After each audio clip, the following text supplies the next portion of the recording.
Sa Senado naman na bisto sa isang pagdinig ang kakulangan sa mga sertipikadong mekaniko na tumitingin sa mga pampasaherong bus. Tingin ng mga senador malaking rason ito kung bakit libo-libong bus ang nasasangkot sa mga aksidente sa kalsada. Narito ang report ni Ria Fernandez.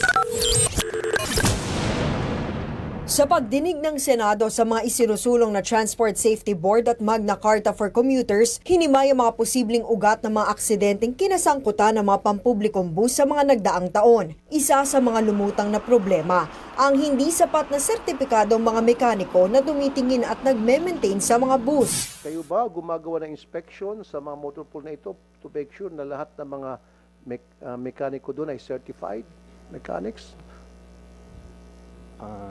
Hindi po, Your Honor. Doon nagka-problema. Ayan na, sinagot mo na yung problema. Kasi nga, yung mga mekaniko sa mga motor pool na hinahire nito mga bus company, hindi talaga mga mekaniko. Lumabas din sa pagdinig na hindi pala kasama sa mga dumadaan sa Motor Vehicle Inspection ng LTO para sa taunang registration ang mga malalaking sasakyan gaya ng truck at bus. Patunay raw rito ang mismong disenyo ng inspection centers na hanggang maliliit na sasakyan lang ang kasya. Instead of private motor vehicle inspection, why not public motor vehicle inspection? Public. Wag private. Ito mga private vehicles, inaalagaan to ng mga may-ari nila kasi alam nila sila at mga mahal nila sa buhay ang nakasakay dyan. Alisin niyo na po sa private motor vehicle inspection, alisin niyo po yan kasi dagdag pasakit lang yan sa mga may-ari ng sasakyan, and then dagdag hanap buhay sa mga fixer at kung sino-sino pa. Pero kinontra ng Alt Mobility si Tulfo.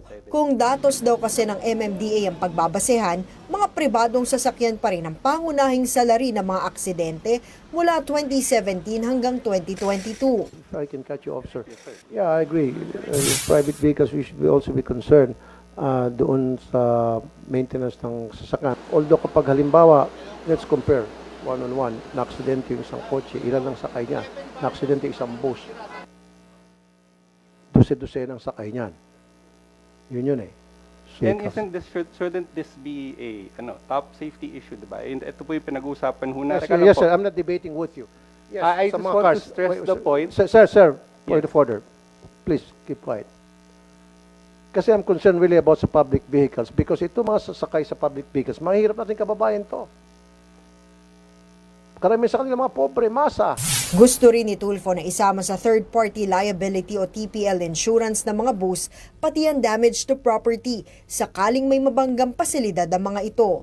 Nais din niyang malagyan ng CCTV cameras at madagdagan ang mga pintuan ng mga bus para sa seguridad ng mga commuter. Pati bayad sa palikuran sa bus terminal, pinaalis ng mambabatas.